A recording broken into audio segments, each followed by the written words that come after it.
Hello and welcome to a Smurd P video, and today we are looking at the finale of Raid of GRAYMALKIN issue 4 from the Uncanny X-Men issue 8. So hopefully I can avoid knocking my stand. Let me just lift it up a little bit. There we go. Right, so our story begins learning a bit about Philip. So Philip began on Corlina's podcast. She even flirted with him. They even had a relationship, and she was interested in mutants. In particular, from his point of view, every time he used his mutant powers, he would slowly sacrifice part of himself inside, and this is why he's ended up the way he is. However, she clearly did not care about that. She even stopped calling him Philip and calling him Scurvy. He was a fool. Clearly, sorry, that's just not to have sync. Apologies. Clearly, I think he loves her, and that's why it's happened. So he's been unleashed on the X-Men. So this is written by Gail Simone. Artist Xavier Garon, colorist Matthew Wilson. VC's Clay and Cows is on the letters. Oh, lots of adverts in this book for the first few pages. Wow. So the X-Men are in the bad way, and they're trying to get grips. And Rogue, unfortunately, has Juggernaut land on top of her. But Xavier comes out, and he wish he had met Philip in a better way, but he just says, "My name's Scurvy." Philip's long gone, and we start learning about Scurvy. So Scurvy is part of five of what they call avians, and four of them, because Xavier's one of them, decided they didn't want to be part of any of the wars. And there is obviously Mutant X, sorry, Harvey X, apologies. He died. He was one of them. And so there are two others that we know of, which will lead me to another point soon. And Harvey X died of a brain tumor. Now, apparently, they all have them, including Xavier. Xavier is apparently dying in the background as well. It's, it's not a retcon as such. It's just, and that's what usually happens from shows. I mean, this comic's been going on for well over 60 years. You know, writers have got to be inventful. So things coming out of the blue that, there is still history that we don't know and understand. It may be more to the story that will come apparent over the coming months, especially with Xavier's little event, which I think starts around April. I don't think it's that far away. So Rogue is first up. She gets Cyclops. She gives him a good slap. She wants to give him another slap. He's like, yeah, I don't need that. Then we get the ironic thing where Scott says, "Bringing kids into a war zone, Rogue." I thought that was bizarre. And I go back to Schism, because Schism was Cyclops says these children have to fight for their lives. That's what we did. So I thought that was a bit bizarre. I understood if Wolverine was questioning it a couple of issues ago, but that just seems doesn't make sense. And then she has a pop, and it's like, well, you've got a Magneto on your team. And so Rogue says, "I'm never going to be you, and you're never going to be Professor Xavier." It's a really little bizarre story. So they agree to disagree, and now she says, you know what? Take charge, because she still believes in him as well, that he leads them together. So they go get Magic and Wolverine, and he says, "I know we're on opposite sides, but keep an eye on Charles, he's not who we thought. Which I think is bizarre, because I understood what he was saying in the last issue, where he was saying that Xavier has never been who we were, but we know that this means he's something else completely. But that's not become apparent to Cyclops so far in this issue, as far as I can tell. So a little bit bizarre. So that gives Philip a little bit of ammo to try to, you know, wear Professor Xavier down. So they all start coming down. You know, there's a bit of banter about can each other, and Cyclops says no, and Wolverine's like, hey, decent off him.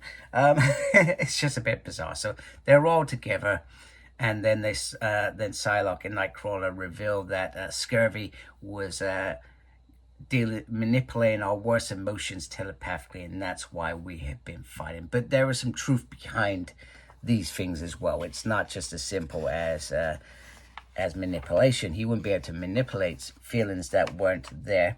So once they're at it, he asks about inmate X, and clearly he is an Avion as well, and clearly a very dangerous Avion.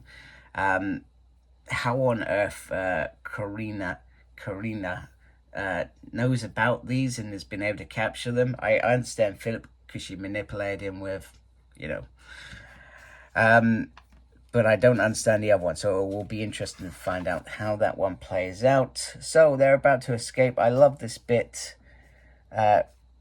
from Kaliko where she says, you know what? We're friends, mutant friends. It's I like that bit. I think that's quite cool. So anyway, they have rifles trained on them, and then Cyclops just lays it down. Because you have two teams of X-Men facing you now, and we're not as nice as the Avengers. Yeah, just spot on. And that just reminds Rogue, yeah, this is why he does this. So, however, that does not, you would think at this point that Corlina thinks, well, I've lost, off you go. But she is not willing to back down. We also learn that her brother died as well, perhaps due to mutants, and perhaps that's why she's evolved into this from a podcaster. Or maybe her brother is the one in the vault. I'm putting that down there. So they're prepared to do what they want. She's got her trustees, and they have a little saying, which I thought was interesting. I was born unworthy, and I'm prone to evil. It was not my doing, but I cannot be saved. I'm a mutant, the shame of our race. Wow.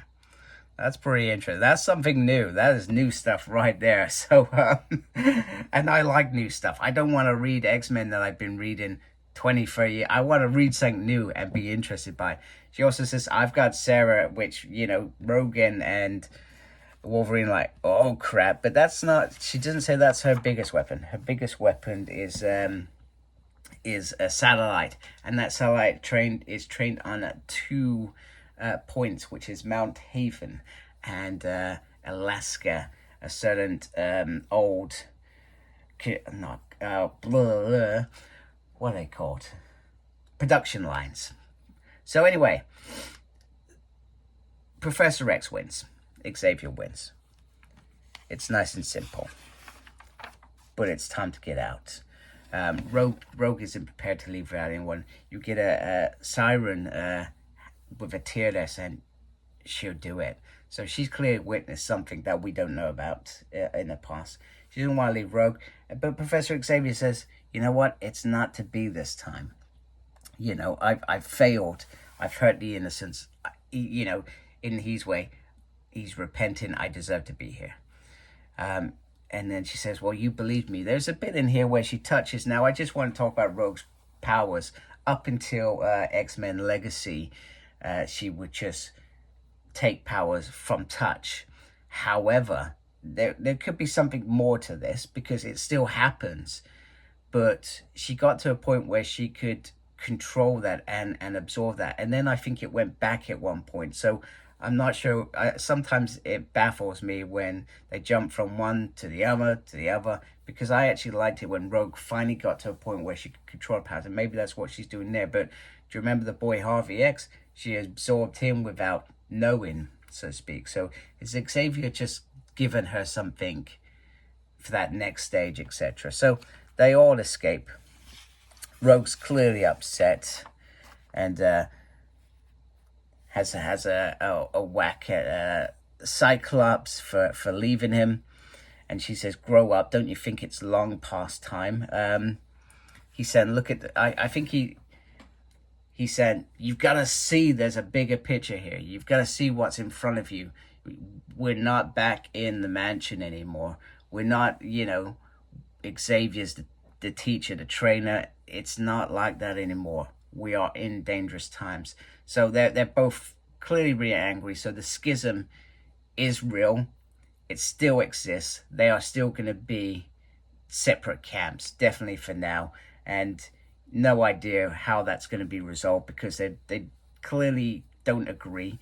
And Rogue has to lead. Cyclops has to lead his team. And then the story ends with, why didn't you bring out the real big gun? The real big gun is Inmate X. So that is going to happen. He is the last, or she is the last avian. We don't know. I think it's her brother, but we'll find out in due course. There is that Professor Xavier event coming up at some point in the near future. I have no idea when. I really like this issue. I know there was a couple of bits that I didn't necessarily agree with. However, that's my prerogative as somebody reviewing this. If I just went through it and agreed with everything, then it would be cool. But I thought it was a very, very good ending. And it's left a lot open, and it's created an even bigger divide between Cyclops and Rogue's camp. We've learned a little bit more about the real enemy. So fingers crossed we get more and more in the coming months. And I'm not sure it will be resolved in the next event that's coming up, which is literally just around the corner. I would have liked it a little bit longer, because then it just gives you that gap to build up around it. But, it is what it is. So anyway, I hope you like my video. If you do, please do support my channel by subscribing. Thank you for taking time to watch this video. I really do appreciate it. Make sure you look after yourself. Very important. Thank you to everybody that subscribed to my channel. Embrace the geekiness. Goodbye.